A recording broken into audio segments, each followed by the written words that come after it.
দীপু দাসের রক্ত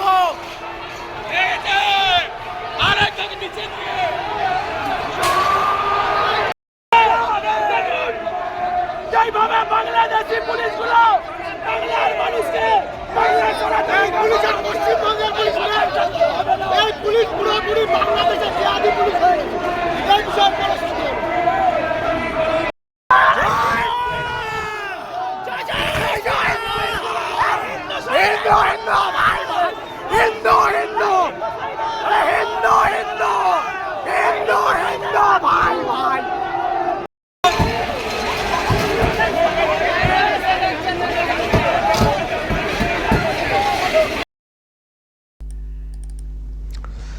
দর্শক দেখছেন আজকে কলকাতায় বিক্ষোভ দেখানো হয়েছে বঙ্গীয় হিন্দু জাগরণ মঞ্চের তরফ থেকে। দেখতেই পাচ্ছেন অনেক মানুষ রাস্তাতে নামেন, ক্ষোভ বিক্ষোভ দেখান, কিন্তু যেটা অভিযোগ এখানে এসছে নতুন করে যে পুলিশ অত্যাচার করেছে।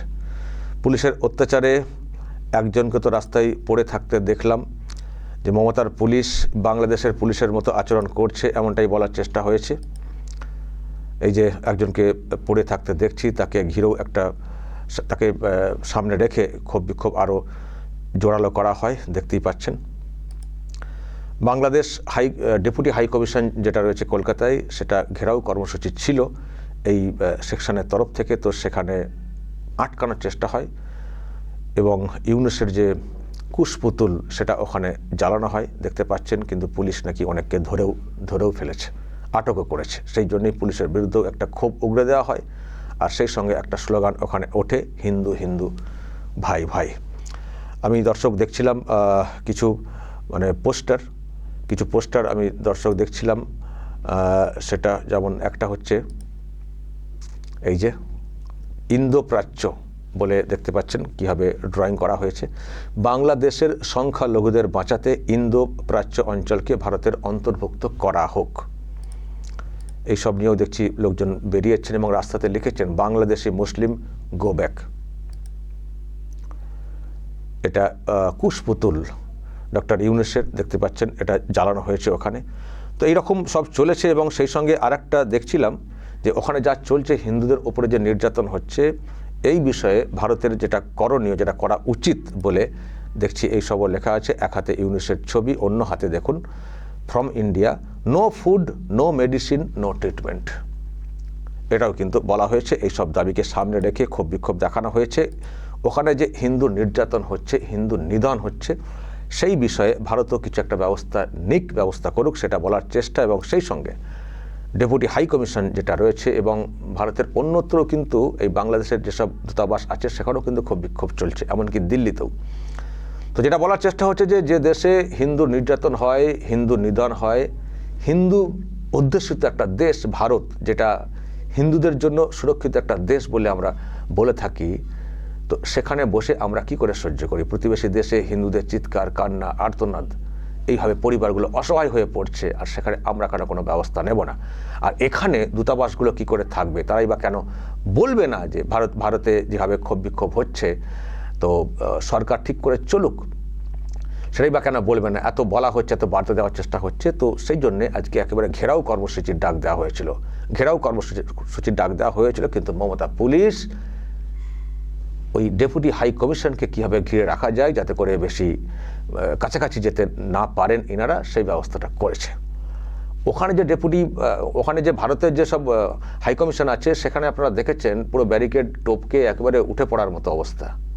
কিন্তু এখানে যেটা বলা হচ্ছে, মমতা পুলিশ একেবারে পুরো ঘিরে রেখে সুরক্ষা দেওয়ার চেষ্টা করেছে যাতে করে বেশি কাছাকাছি যেতে না পারেন ইনারা। সেই জন্যই এত ক্ষোভ বিক্ষোভ দেখানোর চেষ্টা হয়েছে এবং মমতা পুলিশ এই বিক্ষোভকারীদের ওপরে নির্যাতন করেছে বলেও অভিযোগ করা হয়েছে। এখন দর্শক কি বলবেন, আপনাদের কি মত? আমি কালকেও দেখছিলাম যে শুভেন্দু অধিকারীরা তারাও ক্ষোভ বিক্ষোভ দেখিয়েছেন। শুভেন্দু অধিকারী এই যে র্যালি, সেখানেও হিন্দু সমাজের তরফ থেকে এরকম একটা বিরাট সংখ্যায় লোকজন নিয়ে এসে ওই ডেপুটি হাই কমিশন ঘেরাও কর্মসূচি তারাও রেখেছিলেন। বেশ লম্বা একটা যাত্রা ছিল। তারপর ওখানে ওই আটকানোর চেষ্টা হয়, ওখানে আটকানোর চেষ্টা হয় এবং ওই ইউনুস যিনি মুখ্য উপদেষ্টা ওখানে রয়েছেন তার গলাতে জুতোর মালা দিয়ে, আর ওই রকম স্লোগানটা কিন্তু গতকাল দেওয়া হয়েছিল, ইউনুসের গালে গালে জুতো মারো তালে তালে, এটা দেওয়া হয়েছিল। তারপর সামনে বসে পড়েন ওনারা একসঙ্গে, সেখান থেকে ক্ষোভ বিক্ষোভ দেখানো হয়, কারণ ওই যে বেশি দূর যেতে দেওয়া হয়নি। তবে শুভেন্দু অধিকারী বলে গেছেন 26 তারিখে ফের আসছে। তো এইসব চলছে ক্ষোভ বিক্ষোভ, কিন্তু প্রশ্ন একটাই যে এইসব করে কি বাংলাদেশে যে নির্যাতন অত্যাচার চলছে সেটাকে আটকানো যাবে? হিন্দুদের ওপরে যে নির্যাতন, এটাকে আটকানো যাবে? আমি দর্শক দুদিন আগে একটি প্রোগ্রামে গিয়েছিলাম রবিবার কলকাতার সায়েন্স সিটিতে, যেখানে এসেছিলেন RSS প্রধান মোহন ভাগবত। ওনার কাছে এই প্রশ্ন রাখা হয়েছিল যে বাংলাদেশে যা চলছে আপনি কি বলবেন, মানে হিন্দু কতটা সুরক্ষিত, কী বা উপায় রয়েছে নিজেদেরকে সুরক্ষিত রাখার জন্য। তো উনি একটা কথা বলে গেছেন, প্রথমে যেটা বলেছেন যে ওখানে যেটা হচ্ছে দেশের ব্যাপারে যদি বলতে হয় তাহলে আমি কিছু বলতে পারবো না, সেই বিষয়ে দেশের সরকার বলবে কি করছে না করছে, আর সবটা যে সরকার প্রকাশ্যে বলতেও পারবে সেটাও না, সেটা সরকার বলবে। কিন্তু মানুষ হিসেবে আমাদের করণীয় আছে, ম্যান টু ম্যান আমরা বার্তা দিতে পারি, আমরা মানে এই যে বিষয় যেটা ঠিক হচ্ছে না, উচিত না, আমরা এর বার্তা দিতে পারি, বা এটা যে চলতে পারে না তার বার্তা আমরা দিতে পারি। তো এই বার্তা দিতে গেলে আমাদেরকে ঐক্যবদ্ধ হতে হবে, হিন্দু সমাজকে ঐক্যবদ্ধ হতে হবে, বাংলাদেশে যারা আছেন তাদেরকেও যেমন ঐক্যবদ্ধ হতে হবে, এখানেও যারা আমরা আছি আমাদেরকে ঐক্যবদ্ধ হতে হবে, এবং বিশ্বে যেখানে যারা সব হিন্দু আছেন সকলকে ঐক্যবদ্ধ হতে হবে। হিন্দু সমাজ যদি ঐক্যবদ্ধ হয় তাহলে বিশ্বের যে কোনো প্রান্তেই হিন্দু নির্যাতন বন্ধ হতে বাধ্য, এটা কিন্তু বলেছেন।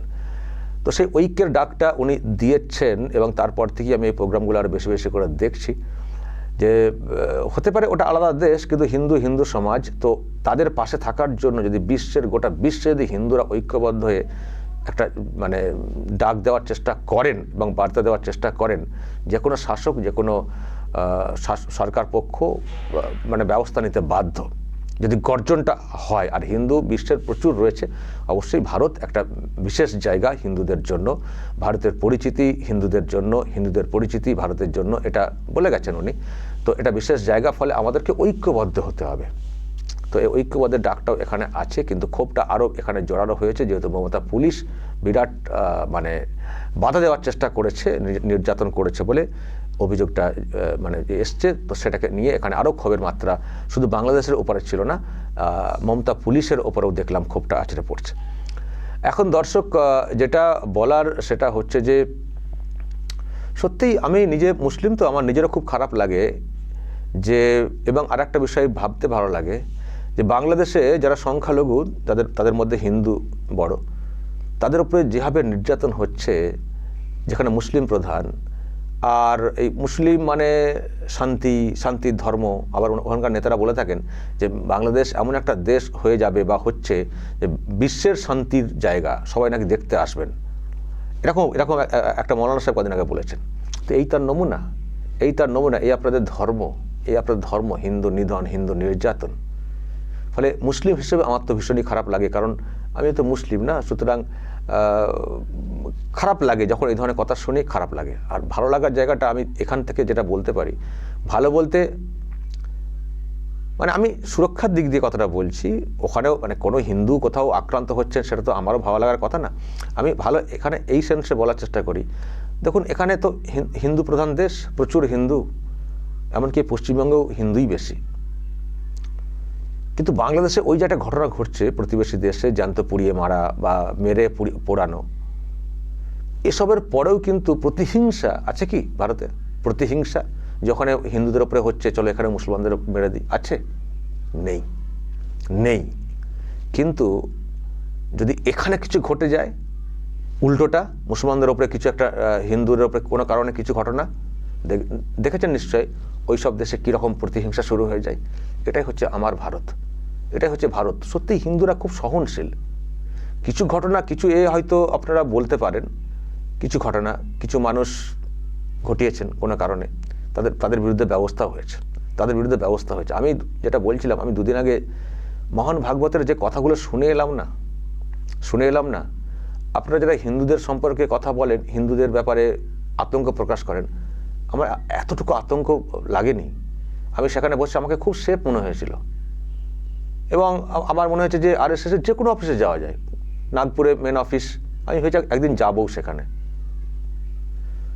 তো আমি কি কথাটা বলতে চাই, আমি বলতে চাইছি এটা, এই যে ভারতে আমি যদি ভারতের থেকে হিন্দু সমাজ, হিন্দু সংগঠন যেগুলো বলা হচ্ছে, একটা আতঙ্কের ভয়ের একটা ব্যাপার স্যাপার, সেখানে যদি আমি নিজেকে সেফ মনে করি প্রোগ্রামে যাওয়া, আর আমার যদি ওই রকম বিদ্বেষ না মনে হয়, এবং সত্যি সেই জন্যই আমরা সুরক্ষিত, সেই জন্যই আমরা এখানে সুরক্ষিত। এরকম ঘটনা ঘটছে বিশ্বের যে কোনো প্রান্তে, যখন কোনো মানুষ দেখছেন ওই ভিডিওটা, সবারই মানে আমি নিজে দেখতে পারিনি ভিডিওটা, নিজে দেখতে পারিনি।